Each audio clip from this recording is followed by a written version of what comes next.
Hello and welcome to Autistic FM. My name is Haje. I use he, him pronouns, and I'm your host on this journey. You can subscribe to Autistic FM wherever you get your podcasts, and it would be really awesome if you did. That's how we grow and thrive.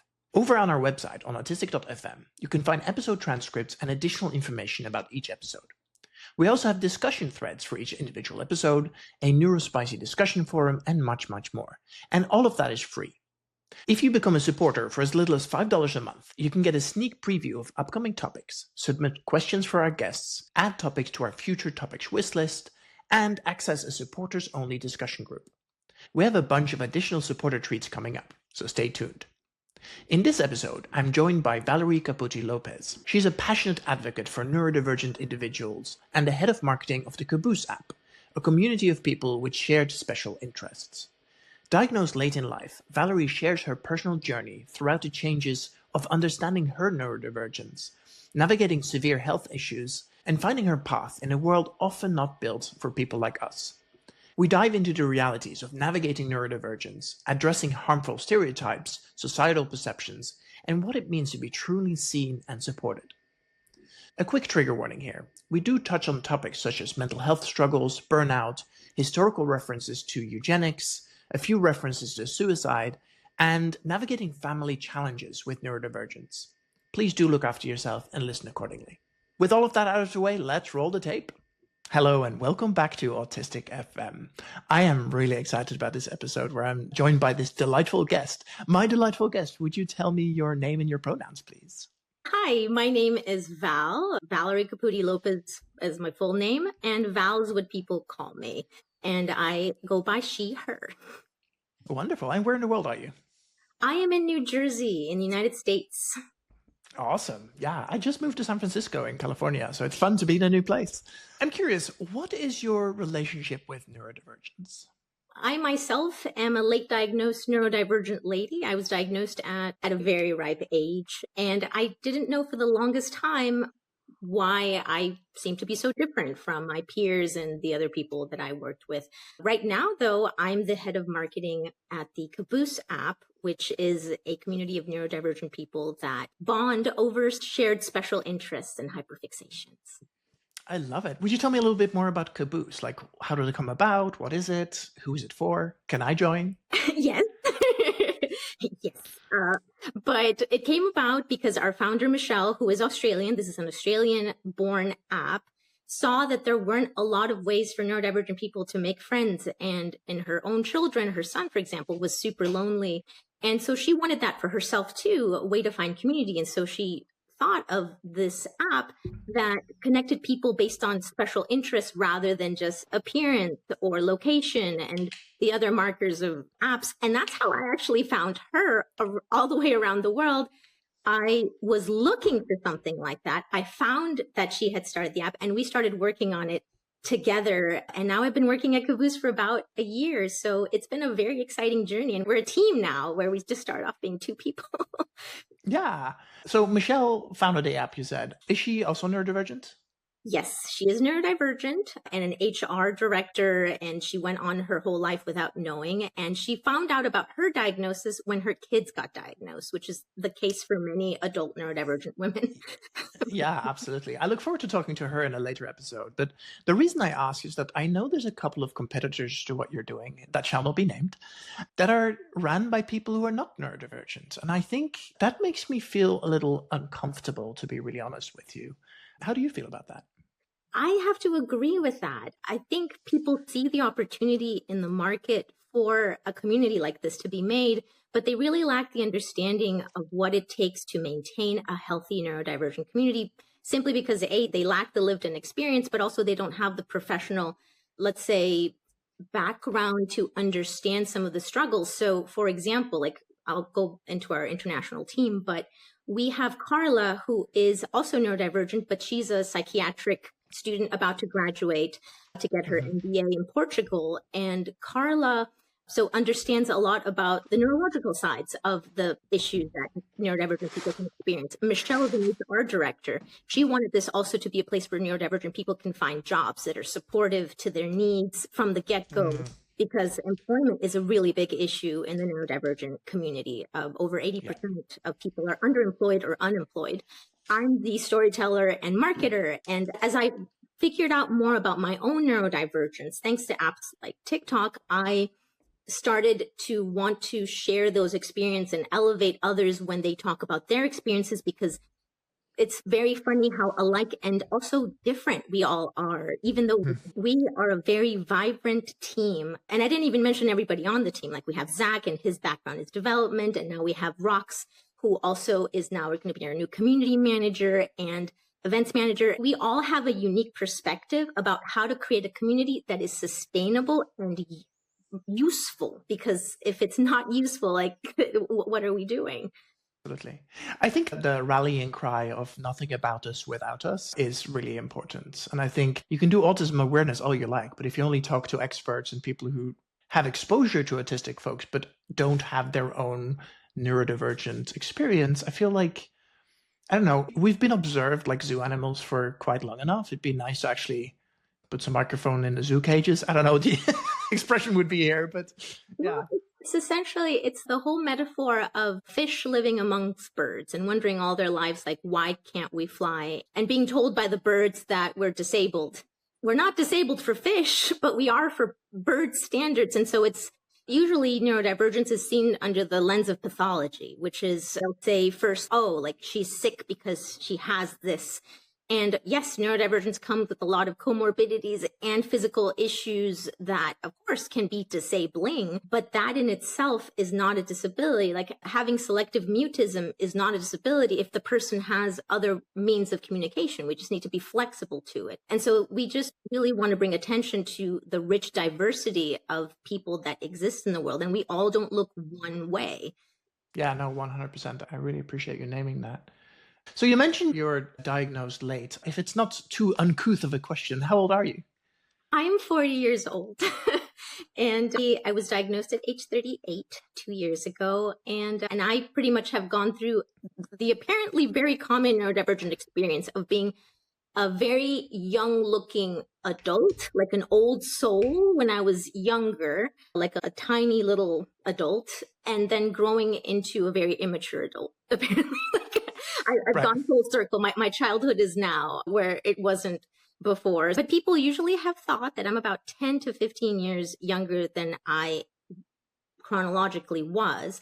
And in some ways, I will say that is not too far from the truth. I guess from an intelligence standpoint, no. But from a maturity standpoint and social cue standpoint, I was always a little bit behind. Like I didn't start dating till I was 20, for example. Yeah. I didn't want to. That makes sense. Yeah, that makes total sense. I'm like, now that my beard is starting to get gray, people are a little bit more clued in. But yeah, I'm 44, and I was diagnosed at the ripe age of 44. I'm actually in the middle of my diagnostic process now, and I think the episode after this one is when I'm doing like a full-on breakdown for what that process was like. So I'm really looking forward to that. I want to briefly double click on something you mentioned earlier, which is around work. And you mentioned that, actually, do you have more to say about age? Because I can ask about that. No, there are plenty of things to say about it. In my case, the correlation is that I also have Ehlers-Danlos syndrome, which means that funky little hyperflexibility. That explains why we look young, because we're flexible where we shouldn't be flexible. So our skin like stays like very, let's say, nice and supple, but also every morning I feel like I'm a statue. So it's like I look younger, but I feel older. Right. EDS hasn't shown up in this podcast before. I would love to talk about that briefly because it's something that a lot of people have and don't even realize. And there's a couple of really interesting tests you can do to see if that applies to you. One of them is to see if you take your pinky and bend it backwards. If it bends about 90%, like with gentle pressure, that is pretty uncommon. Yeah, exactly. Well, yeah, like fingers are supposed to extend to that level. Right. And so without any pressure, like it goes up at an angle. The other one is actually if you can hold your thumb to your forearm. I can kind of do that one, like not very well, but and if your arms bend slightly further than halfway, or if your knees do that, or there's lots of fun ones. Here's the problem though. And you don't have EDS, do you? I have no idea. I've never been officially diagnosed. So they used to call it, when I was little, at 4, they called it hyperflexibility. And they're like, you're going to be a gymnast. No, what that means is, so it goes through different stages. So when you're a kid, you go through your party trick stage where you're just like showing all the kids, like, look what I can do. Everything bends. I could bend my legs all the way back. But my knees would dislocate randomly at times. And so I'd fall flat on my face. Like I'd just be walking and then like dislocated knee, like my knees would pop out of their sockets. I'd fall over. They'd go back in. It was more than anything uncomfortable and annoying. And I just got like knee braces. But now when you're an adult, if you have EDS and you haven't really done any physical therapy to strengthen the muscles that you have around it, because unfortunately it's a joint condition. So it means your joints and ligaments are not holding your skeleton together the way they should. So your muscles have to do extra work. And so you start to become stiff like a statue, because there are muscles that are like permanently activated in your body that are holding you together pretty much where everything isn't. And if you don't do that correctly, your body starts going through a lot of, let's say, negative usages of muscles, like overusing some and not using the ones that they're supposed to be using at all. So yes, I'm currently have to have physical therapy once a week, and I'm trying to do it daily, and it has helped my mobility a lot. But unfortunately, end stage EDS is the stiffness phase. This is the stiffness phase where you essentially become a living statue. And a lot of people just become disabled because of that. They can't move. And for a good chunk of the year, after I had my burnout for about 5 months, I could barely even leave my house because it got so bad. And if you can't exercise, it gets worse. That is so fascinating. Okay, I'm going to make a mental note to find a physiotherapist who specializes on this and do a separate episode about it, because I think that would be really fascinating. Thank you for sharing that. You're welcome. That's really awesome.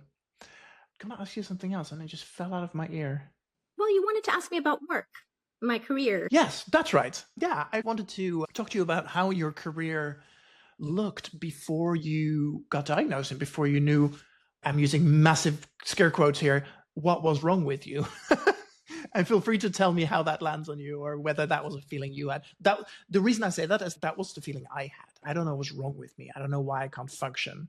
And so I'm trying to retrain that language. But anyway, I'm very curious how that showed up for you. Okay. I was the quintessential overachiever. I got all A's in schools. I killed myself to get all good grades. I wanted to be known as the smart one. And so I read a lot. I loved school and I loved studying, but I would push myself very hard to try to be the best and to prove it to people, essentially. I did that during high school, during college. I finished at the time a 5.5-year degree in that time and had a job as an English instructor at the university, and I took 7 courses a semester and had a job.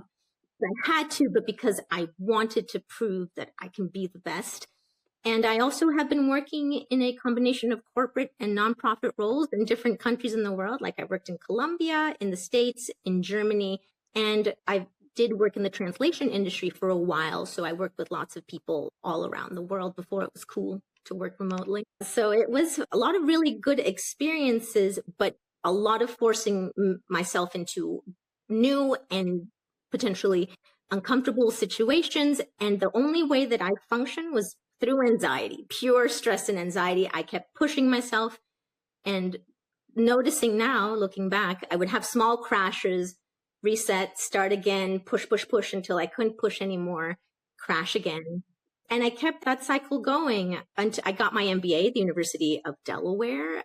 Then for 2 years, and I got a graduate assistantship, which was great. That means that you get to work at the university, and then I didn't have to pay tuition. And I love academia. I wanted to become a researcher in the marketing field for my PhD, but then decided I was a bit too old for that because it's a whole thing. So I worked very hard and tirelessly, and I achieved a lot by putting my body through the ringer, pretty much, which I am currently paying for, unfortunately.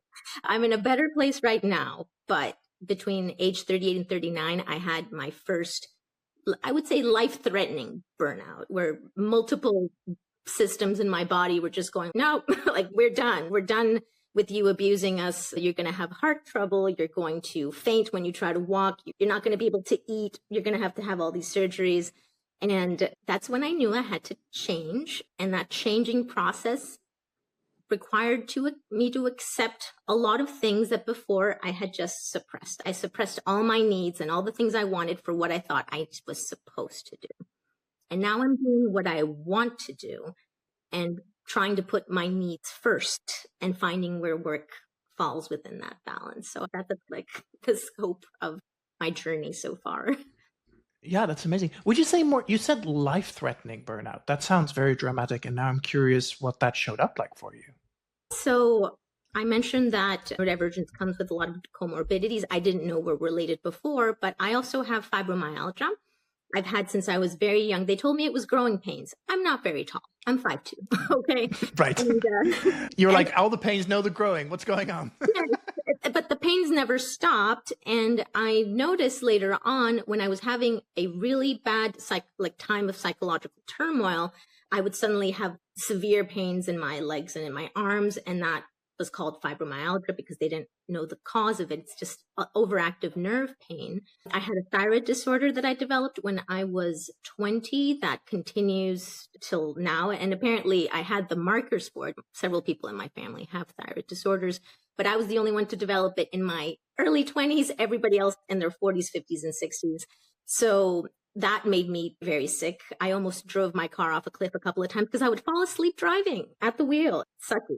In addition to that, the horrible anxiety has caused my nervous system to be overreactive. So over time, I had really terrible depression, which I was suppressing, and I didn't let people know because when I was younger, it was a very taboo thing that you were depressed. And to get any kind of medication for depression, I only got treated for depression after I had my first child and I had postpartum depression. And it was so severe that they were like, no, like, God, you have to take this. And I finally accepted to be able to take care of my child and myself. But the depression has been the depression pretty much started a chain reaction of a really tough time when I was severely depressed and my brain wouldn't shut down. I couldn't sleep anymore. I wasn't sleeping. It just started getting worse and worse. I started having heart pain. They thought I had heart attacks, but my heart is fine. And so I was having these horrible heart pains. I had horrible food allergies, some that I would just be screaming and writhing on the floor. And it was all because something was making my metabolism to be overreactive. So even things that were normal and okay the day before were not. And so I almost had my gallbladder removed because they had to look at my GI tract. I had my heart looked at. I had my brain looked at because I developed neuropathy. I couldn't feel my arms and legs for a good 3 weeks. So I could move them, but I couldn't feel them. And all it did feel, it was like pins and needles all up and down my legs. So I was very severely disabled last year. And yeah, I'm so sorry to hear that. I'm getting better. It was a lot that was going on at the same time. And I kid you not, I thought I was dying. And you mentioned challenges with employment. And I think this is the kind of stuff that plays into that, right? Like, it's very hard to have all of those symptoms and be in that much pain and to also be a productive member of society. Like, not to bring up that clown, but RFK saying out loud that, oh, it's not like they pay taxes or whatever. Dude, paying taxes is not a measure of whether or not you should look after someone. But it's hard to hold down a job if you're in constant pain. And it's hard to hold down a job if you have stretches of just needing extreme rest. And it's really hard to just be a human being. Never mind also having a productive job. Although I will say, so at the time when I was having this horrible health decline, I worked mostly remotely. The last job that I had to go into the office, it was 2 hours away, but I only had to go in once a week. And my husband was traveling a lot. So I had to take on a lot of the responsibility of being a primary caregiver to my daughter, to take care of myself, which is hard for neurodivergent people when you don't have to keep things in check. And I was working very hard and in a job that seemed like I was going through that cycle of they loved me at the beginning, showing all the things that could be improved, which is what they hired me for, mind you. They started liking me less and less. So I was working harder to try to convince them to keep me around. But when I lost that job, that's what spiked this horrible chain reaction of physical symptoms. And if I were to contrast that with the job that I had before that, which was a tech startup, it was brazen. I had a mental health scare during that time, but in contrast to this latest job, they actually said, oh my God, we want to keep you around. How can we help you? And for about 2 weeks, I worked part-time until my health improved. And I stayed with that company for 2 years because they were able to accommodate me when I was having a crisis. And I really like and respect them for that because they were very kind, you know, and they understood that everybody goes through issues. And this was during the pandemic. So everybody was going through issues at the same time of different degrees, but we were all doing our best. So I do think that's why it is so important for spaces to be neuro-affirming, but also health difference affirming, because you can work like a machine at peak performance every day, 40 hours a week, and afterwards. Like, that is not sustainable for anyone. Neurodivergent. Yeah, for sure. I'm so glad you mentioned that. I'm about to start a new job and I'm really excited about it. And Congratulations. Thank you. Yeah, the way I met this guy was actually the guy who runs the company was actually really interesting. I was working as a consultant and I helped him out with some stuff. And we became pretty open. And like, I just told him, look, I'm autistic. I run on some of the things I'm really good at are because I'm autistic. And some of the things that make it challenging for me to do stuff is also because I'm autistic. I think almost 6 months later, he offered me a full-time job. The way it came about was really beautiful. He asked me like, hey, tell me how you want to work and what your dream job would be. And so I wrote up a job description. Look, I don't want to go into an office. I want extreme flexibility with my timing. And you're going to get incredible amounts of value out of me, but also need to do it on my terms. And he's like, is that great? He was like, that sounds great. How much do you want to be paid? And I was like, wait, what? What? And I told him and he hired me. And so now I'm starting. This is the biggest company I've worked for in a long time. I'm worried about that. But it also feels really good to have a CEO that is, look, we want you for your skills, and how you deliver those skills is up to you. And I'm like, I cried. I completely just had a meltdown because I was like, how beautiful is this? And then the wild thing is, in very short succession, I got 3 other job offers. Some of them paid more. Some of them were like higher prestige. One of them I didn't even take the call because it came after I accepted this other job, which is for one of the most prestigious companies in my industry. Like, anybody who works in this industry would be like, holy shit, you didn't even take the call. And the reason I didn't take the call was like, look, they would never accommodate me to the level that this company not just was willing to, but was eager to. And I was like, I am willing to forego a lot of salary to work the way I need to work, because I know that I could totally do it, right? I can mask to the eyeballs, but then in 18 months, I will burn out spectacularly and I will just leave. And what I really want to do is to put in at least 3 years, maybe a longer time than that, just doing work I would love to do with people that I really enjoy working with. And the cool thing about having been a consultant for a little while now is I've worked with a bunch of the people I'm going to be working with, and they're all like very smart, heart open. I'm like, this. And the few people I told that I was autistic, they showed up with enthusiasm, not anything else. And I was like, I just feel lighter just noticing that. And I'm also super aware that this situation is pretty rare, and I'm showing a huge amount of privilege here. It is, but it's the dream. And usually you get these reactions more in spaces where hierarchies, I guess, are flatter, like in startups or companies where people are first hired on talent. Like, hierarchy comes secondary to talent and individual ability. But I'm so happy for you. That's exactly what you need to be your best at work and to be your happiest, and to also be able to stick with a job in the long term. Because if we want to talk about harmful stereotypes, a lot of people will say that autistic people are very inconsistent, or neurodivergent people are inconsistent when it comes to jobs, but actually they are some of the most loyal. If companies support them properly, they are the least likely to leave, because if they have something good at work that allows them to also be full people outside of it and doesn't take all their energy, they will think twice and 3 times and 4 times before even considering a different place with more money and different people that may not be accommodating or accepting at all. Turns out money is, of course, part of the equation, right? Mm-hmm. But I think far more importantly, for a lot of people who have deep self-knowledge, is, are you happy? Because I feel like being able to show up with mastery, and, oh, I know how to do this. I love doing this. What a gift.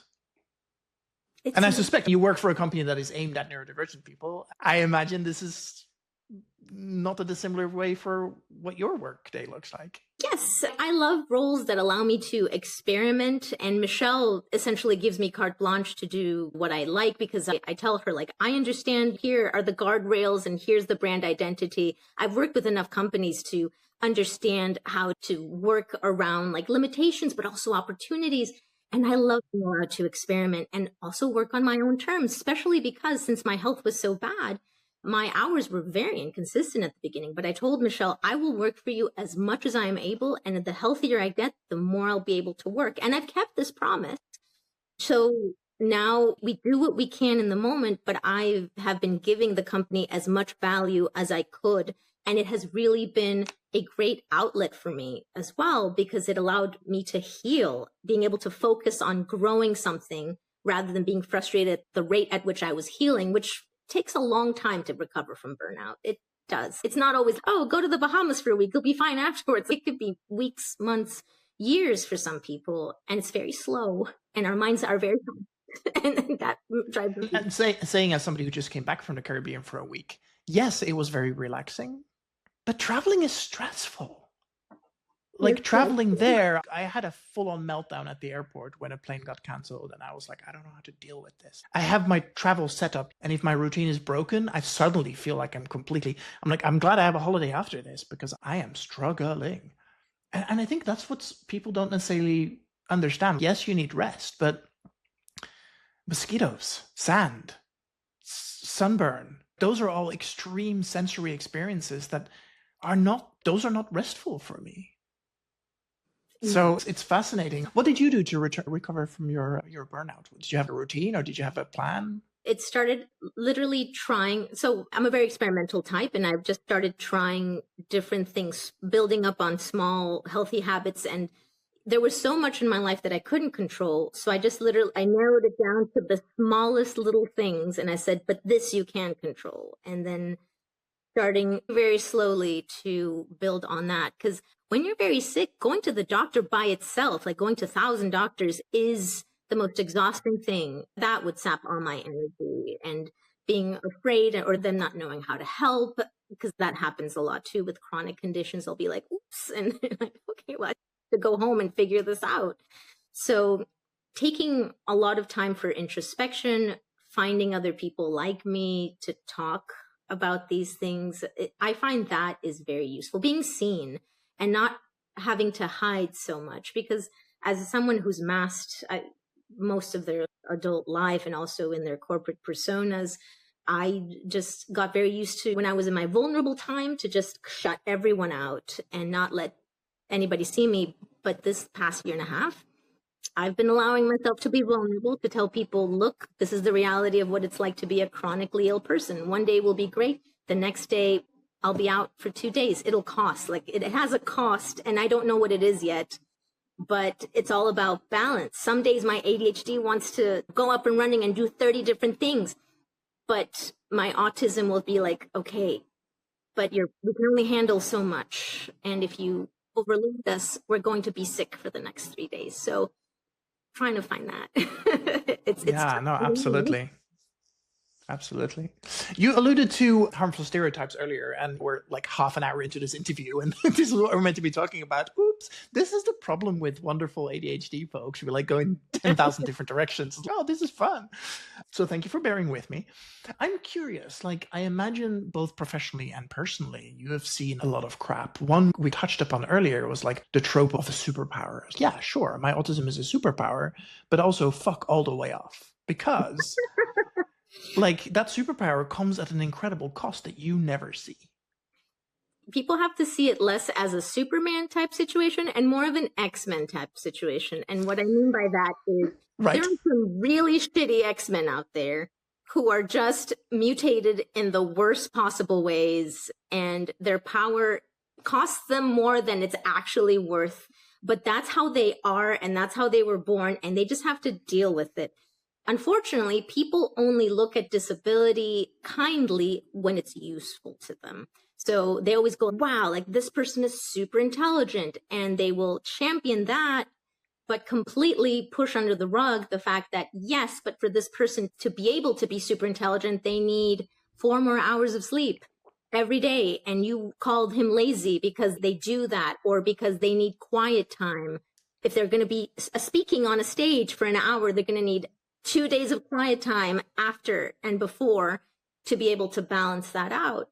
And it can be a superpower in the sense that we can achieve so much, but only if we're properly supported. With the X-Men, some X-Men required suits, some required special glasses, some required some kind of aid to be able to present in public as their genuine self and not have to hide and pretend to be someone else. Yeah.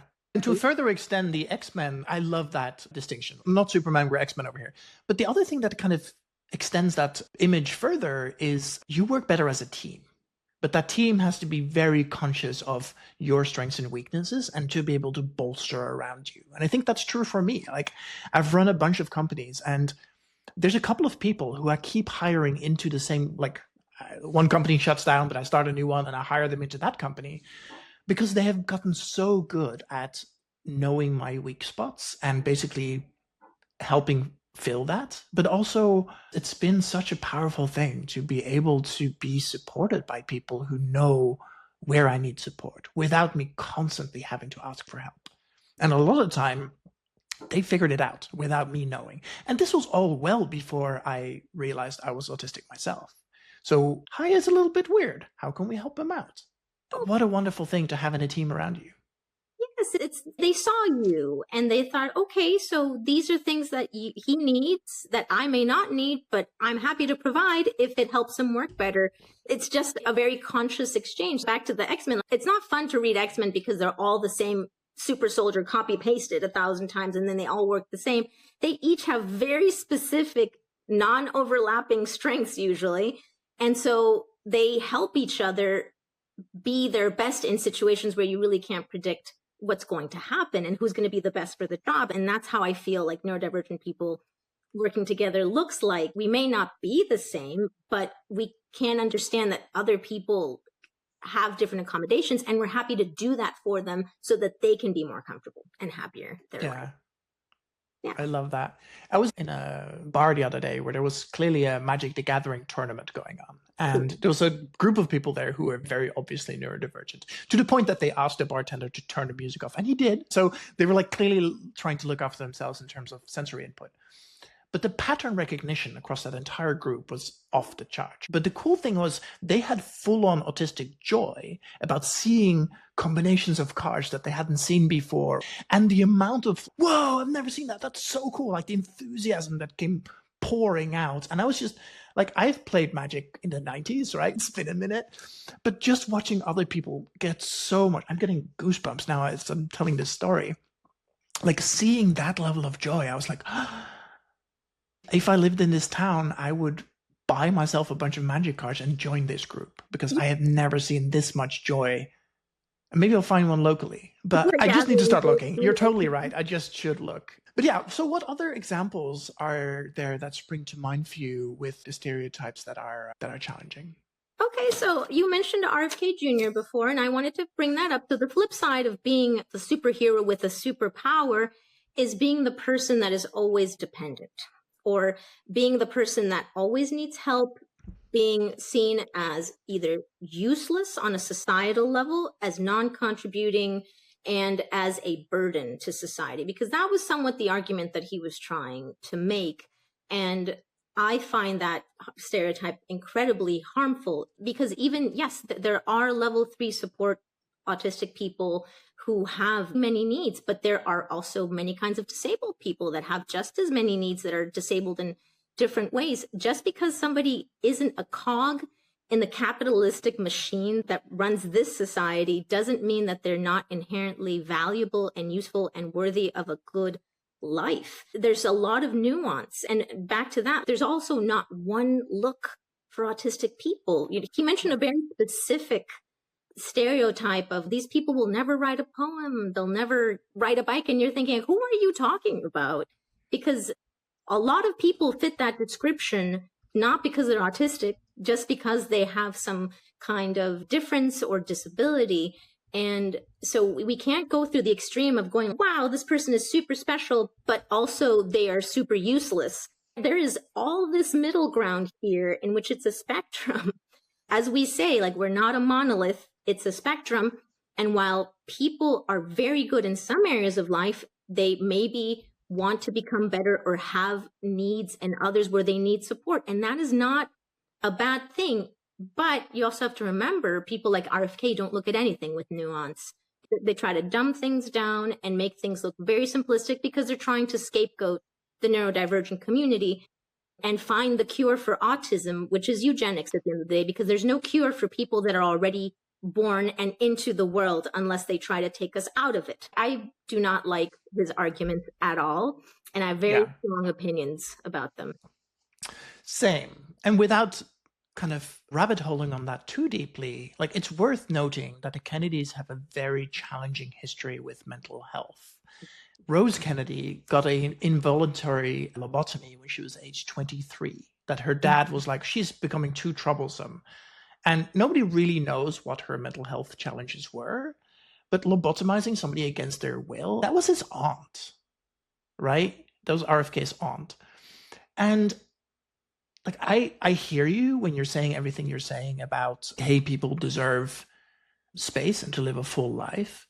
But I honestly think that in some of these instances, the narrative that's coming up is like proper, like, late stage capitalism, where if you do not contribute, what good are you? Like, how can we get rid of you? And the last time we heard this kind of narrative was in the late 30s in Germany. And I'm like, this is really keeping me up at night. I am objectively terrified. I came back into the US recently, and coming back through immigration, I was like, am I going to have to answer for my autism diagnosis? What is going on here? Nothing happened. They waved me through, but I'm like, I have white dude with American passport privilege. Like, things could be much harder if I show up looking differently. Like, it makes me my sense of justice is off the chart with this stuff. And to that point, with Rose, women with autism and neurodivergent women were seen as essentially defective and were lobotomized or institutionalized or sent off to nunneries when they weren't productive within the nuclear family setting of being marriageable and being a mother and a caregiver, or needing different needs, which is really difficult. And we're coming to grips with that because we have a whole generation of neurodivergent women who were only diagnosed after age 35 because nobody cared to study anyone beyond young cis-het white boys. And unfortunately, the studies that they looked at did come from World War II, Germany. So they're not the best. It was essentially, how can we justify not sending these people to the concentration camps because they still may be useful? And that's a really dangerous lens to look at people through. And that was the original distinction between autism and Asperger's. Autism is not helpful, let's send them to concentration camps. But Asperger's, we can find a use for those, so that's cool. And of course, the whole undercurrent in all of that is incredibly problematic, doesn't cover it. It's horrifying. It is. And again, so remember at the beginning, I talked about being a fish amongst birds. What use does a fish have when looked at from a bird's perspective and forced to do bird things and forced to find productive life as a bird? The bird is never going to think that you are enough. Like, no matter how much that fish tries, it can never be a bird. Right. It's going to end up killing itself or not fitting into that society, no matter how hard it tries. And we cannot be brought back to a point where we're masking ourselves so hard that we hurt ourselves in trying to fit in this very arbitrary stereotype of what a man and a woman should be. Neurodivergent people are also a lot of them are on the LGBTQIA spectrum, because with neurodivergence comes differences in sexual preferences and difference in attractions. And so there's a lot of correlation that there's a big Venn diagram there, which also, if you don't fit into the binary of like exclusively male, exclusively female, you're discounted from society when in reality, again, it's a very vibrant spectrum that people just need to be willing to see. Yeah, totally. I actually have a theory there that I haven't tried out on that many people, but I'll try it out on you. So I think that a lot of autistic people are queer. I'm queer. But I think there's a thing there. If you have to examine everything, this is one of the things you end up examining. It feels like I really struggle with taking something for granted from like a societal norm. So this is the way it's done. I'm always like, why? Like, why is this the way it's done? And it turns out I'm not particularly attached to being male, but I feel very comfortable, and I'm lucky to feel very comfortable in my male body. I'm lucky that way because I feel like that makes my life easier. But at the same time, I think I did go through a period of questioning. Does this feel comfortable? Is this body the body that I feel good in? Does my sexuality express itself in the way that I want it to express itself? And it turns out, like, even just taking that pause in questioning that, I think that is the reason why we find so many queer folks among our ranks, just because you take a pause and go, hey, does this feel good or not? And if it does feel good, great, let's go. And if it doesn't, okay, what is this? What does that look like? Exactly. I also identify as queer, but it took a lot of self-analysis and understanding, like, why am I not like this? I didn't date till I was 20 because I had zero sexual attraction to anyone. Mm-hmm. I was, at the time, it was bad to be called like gay or lesbian. I was called a lesbian, even though I had zero interest, but that was the default. If you didn't like boys and you must like girls. And then I realized I'm actually sapiosexual, which is, for me, intelligence is the most sexy thing about a person. And what they look like comes secondary to that. And even though I'm married to a man, I haven't had the opportunity to date a woman, but I wouldn't necessarily say, oh, like I wouldn't date you if I didn't find you, let's say, intelligent and enticing on an intelligence level. Yeah, so, brains are sexy. Brains are really sexy. Yeah, look at the brain on that one. Rawr. Talent is sexy. Like whenever I read a book, I read a lot. I read about 6 or 7 books at a time. And when I see like a quote or a character, I used to have a lot of parasocial relationships when I was younger with characters from fiction, like in my head, because I was like, ooh, like this, it just scratches an itch. Like I love the complexity and blah, blah, blah. And I just didn't see these types of people in real life, like amongst me. So I was just like, no interest. So yeah, we all like very different things. And I thought for a long time I was asexual, actually. But then I realized, oh, I do have attraction. And I finally came to terms with the fact that I have a female body. But it took a long time. I did not want to have a female body. I didn't even know if I wanted to have a male body, to be honest with you. I would just like, why did I even need to have sexual organs? I just wanted to be like a middle, not have to deal with any of that. It was too much. Yeah. And I think there's a lot of pieces that come into that, right? Do you have interoception? Do you know what your feelings are? Do you, all these kind of things? I'm struggling with a lot of those things. And the more I live just in my brain, the less that those things are an issue. And I feel like the more I'm in my body, like my life gets exponentially harder. I reach burnout faster, all that kind of stuff. But it also becomes richer. Yes. And I think there's this weird, is that true for you? It's not weird at all. Did you ever feel like a talking head, really? Like you were a head first, attached to a body second? That was how I felt most of the time. And it was because I had really poor interoception. I have the words now. I literally did not like feeling what was in my body because I felt things so intensely. I take anti-anxiety medication now. And before I took it, it felt like all my emotions were like off the charts, like 11s. I thought I was a bad driver. And suddenly, after I started taking anti-anxiety medication, from one day to the next, it's like somebody set that video game from super hard to easy. And I was just like, what? Because I was feeling things at an intensity that I literally had to suppress it. Without medication, remember, I was only diagnosed very late in life. And even now, I don't take stimulant medication. It's like a non-stimulant kind. But I realized it's not that everything was easy for people or I wasn't doing enough. I felt things much more than other people did. So I had to cut that connection off. I had to not feel things in my body until later. because it was just too painful. I'm the kind of neurodivergent person that I can feel other people's emotions, like emotions are sticky, and I have to be very careful to not throw myself into a pit of depression if somebody is having a really hard time. I want to be supportive, but I take on those emotions as if they were my own, and they weigh on me. So it's hard, like being hypersensitive like that to other people's feelings. And with the sense of justice, I hated living in an unjust society. I would cry every day. I lived in Colombia, South America, and my country's beautiful, but there's so much inequality, and people just go on their day to day and go, yep, this is okay. Like there are people on the street and they're starving. It's fine, God. That's how God wanted it. Can I just say? Did he? Did she? What's going on here? No, yeah, for sure. No. Probably not. I am now really curious if the reason why I was so shut down for so long was that exact reason. As a kid, I remember having like regular meltdowns, being super overwhelmed with my emotions. And I'm curious if I taught myself to just shut my body off as a safety mechanism. And for the longest time, the only time I had access to my body was sexually. So there was like a small bubble within sexuality. I was able to feel and express, and I feel like I became a pretty good lover as a result of that, right? Because that was the one piece, the one time I had connection to my body. But then for everything else, I was like, you're not needed right now. And so that's been my journey over the last couple of years of meditating, feeling, really checking in with my body. And it's been really hard to relearn that because it turns out there's a lot of feelings. We never learned, and they're there. They're just suppressed. So I had a similar journey, except for me, it's more like reparenting myself, seeing my body as a child version of me.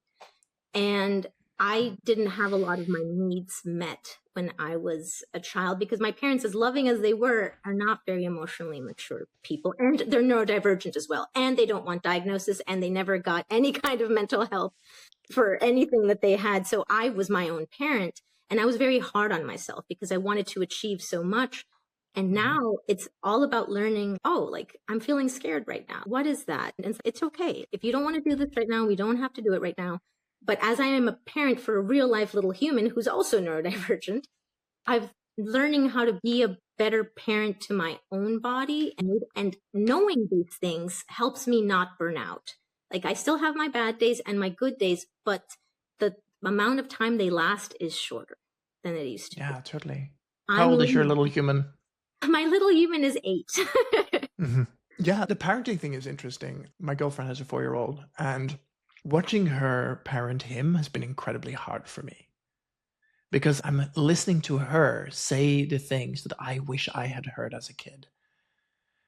And for a while there, it was excruciating to be around her being a good mom. And I was like, holy shit, I need to have a conversation with myself about this because what a horrific thing. And it isn't to say that, sorry? Little you was jealous. That's jealousy. Real solid jealousy. And that isn't to say, I genuinely believe that my parents did the best they could. And they didn't have the benefit of context of what gentle parenting is and what neurodivergent is and what... I don't know. And of course, I think both my parents are to some degree neurodivergent and have not examined that as far as I know. And that's okay. That's their journey. I have my own journey. And it's been really interesting to sit with the pain of being around a good parent. That is so weird. I'm going to tell you something and it's going to hurt, but do you want to hear it? Go on. Thank you for the heads up. We grow up to be the adults that we needed when we were children. If we get to grow up, because that's also the unfortunate reality because of mental health issues, because of lack of support, because of all this pressure from different people and a lack of understanding, most neurodivergent people don't make it past 40, or half of us don't. So I made it. I'm 40, and it took a lot to get here. So you also have to think, your body and your younger selves did what they had to survive in the time, even if those were maladaptive strategies, even if those were negative, even if they hurt you. So you have to give those parts of yourself some grace, because the only reason that you exist right now is because they did what they had to do in the moment to make it through another day. And so that's why it's a lot of kindness and grace and telling your teenage, because your inner teenager. I have a really angry one.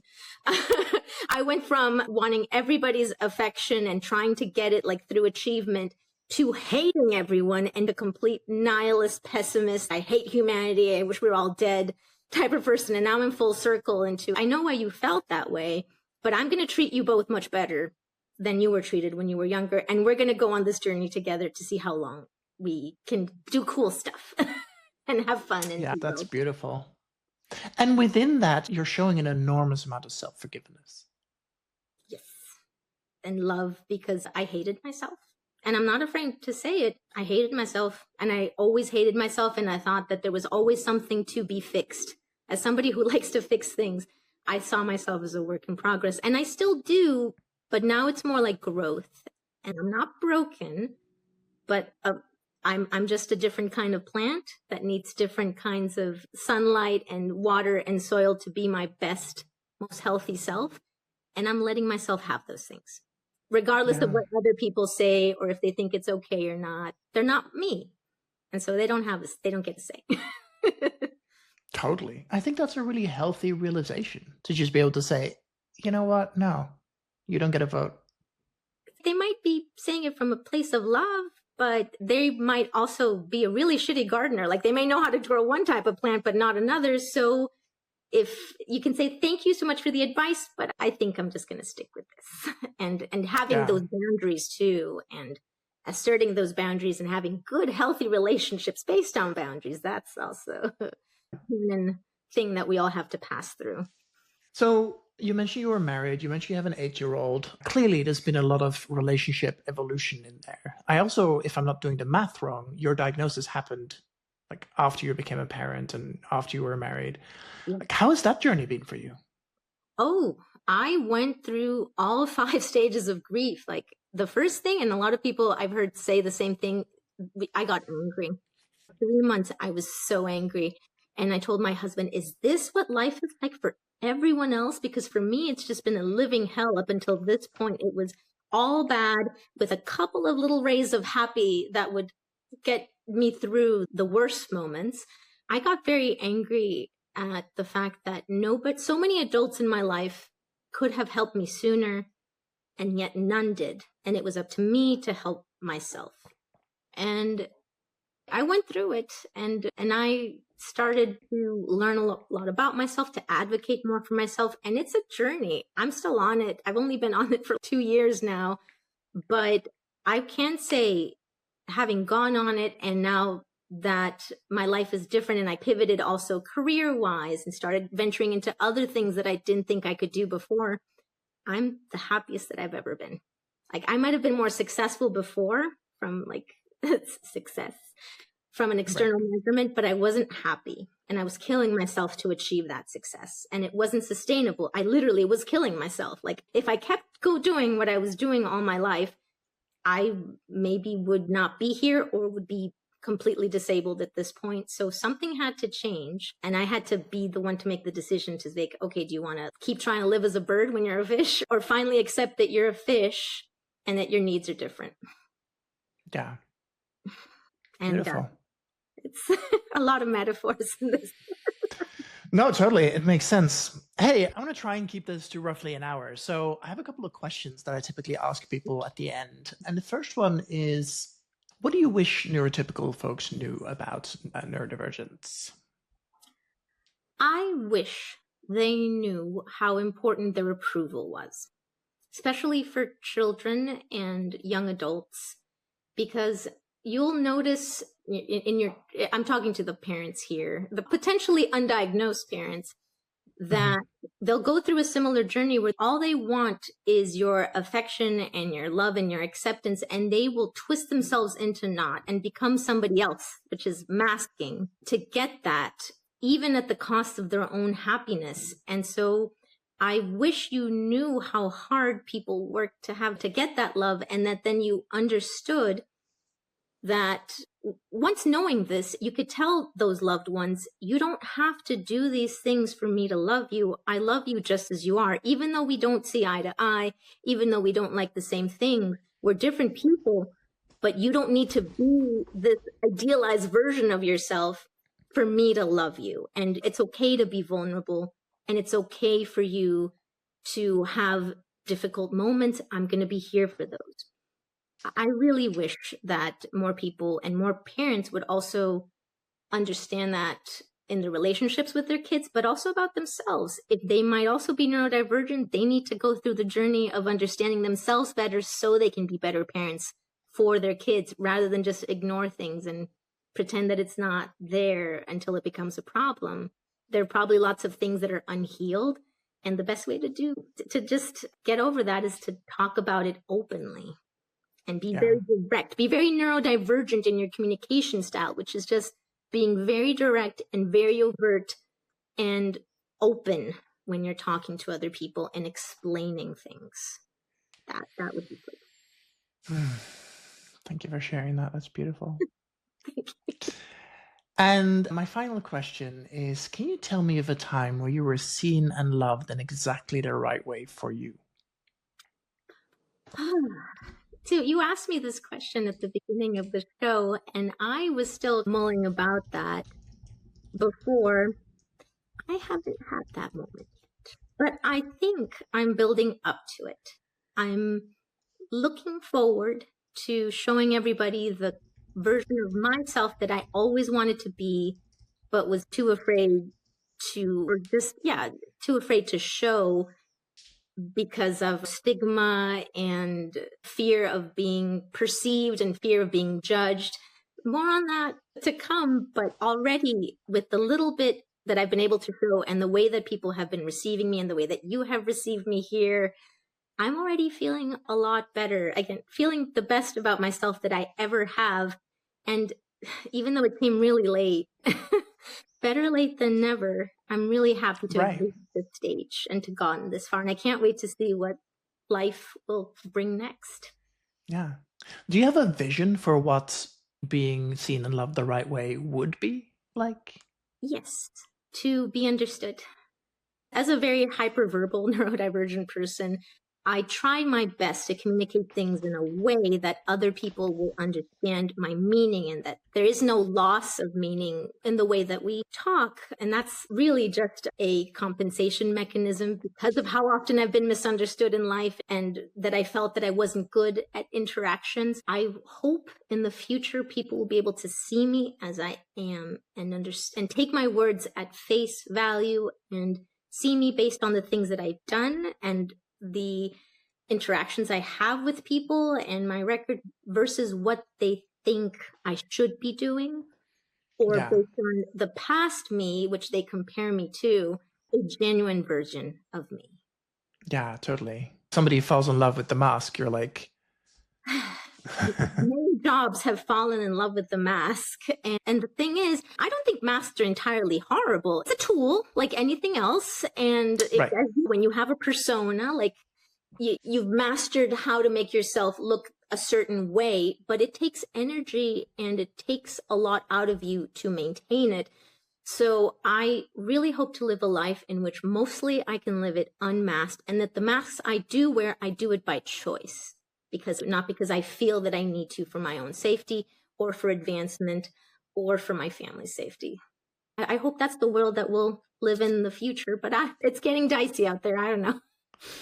But I also feel like this is part of that. Sounds like an excellent description of both of our missions. You with your work, me with this podcast. The world doesn't improve without somebody doing something to improve it. And I think that I'm delighted that Kaboose exists. I hope that this podcast is helpful to people. And so there's little ways of, I don't know, trying to be the change that you want to see in the world kind of thing. I agree. And in that vein, I will take off my glasses.